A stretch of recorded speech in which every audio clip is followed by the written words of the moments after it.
Hi, welcome to the second episode in this series. Today we're going to look at sidearms and find out which frame is best suited for PvE.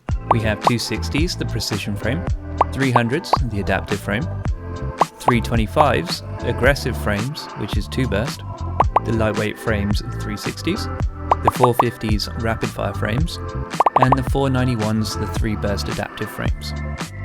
We want to know which are better for PvE and by how much. We've got a lot to test out, so let's get started. First up, 260s. The slowest firing and hardest hitting sidearm.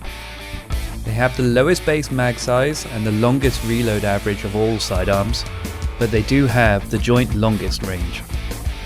Examples in the game right now are the Boudica, which is a world drop, and the Swift Verdict, which is from the Prophecy dungeon. Next we have 300s, middle of the pack in terms of stats, but a larger mag size in comparison to the others. Example of adaptive 300s are the Buzzard from the Vanguard, the Keening from Crucible, Allied Demand from Iron Banner, and the craftable Drang.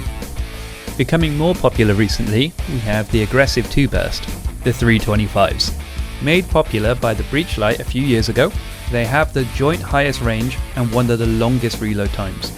Examples of these aggressive 2 bursts are the Forgiveness from Trials and the Liminal Vigil from Spire of the Watcher.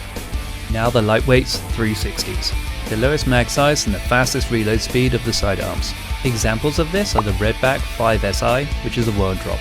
Now for the 450 rapid fires. The easiest to use, one of the lowest magazine sizes, but makes up for it with a healthy mag size and decent reload speed. Example of these in game are Punching Out from the Vanguard Theo Ritura 59, which is a world drop, and the Mikhail's Revenge, which is from the Root of Nightmares raid. Last but certainly not least, the 491 3 burst adaptives, boasting a 20% higher crit multiplier in comparison to all other sidearms. Their range is in the middle of the pack, and they do struggle slightly on reload speed. Examples of these are the Sanuna SI6, which is a world drop, and the High Albedo, which is from Europa. Now we have all of our data, let's take a look. Okay, so what did we find?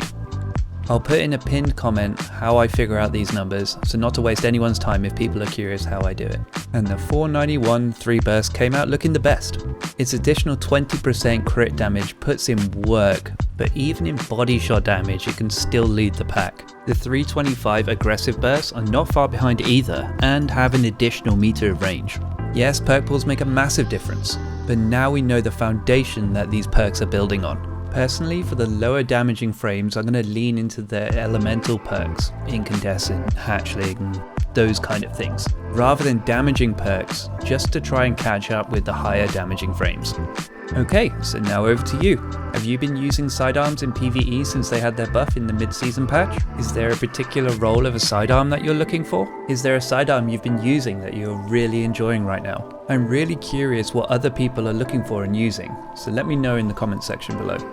In this series, I'm going to be covering all archetypes of all weapons, so if you want to catch those episodes or find them easily, hit the subscribe button. A like would be massively appreciated as a lot of time and effort goes into these. I'll try and get an episode out each week, as these take a long time to gather the data, figure everything out and edit it all down.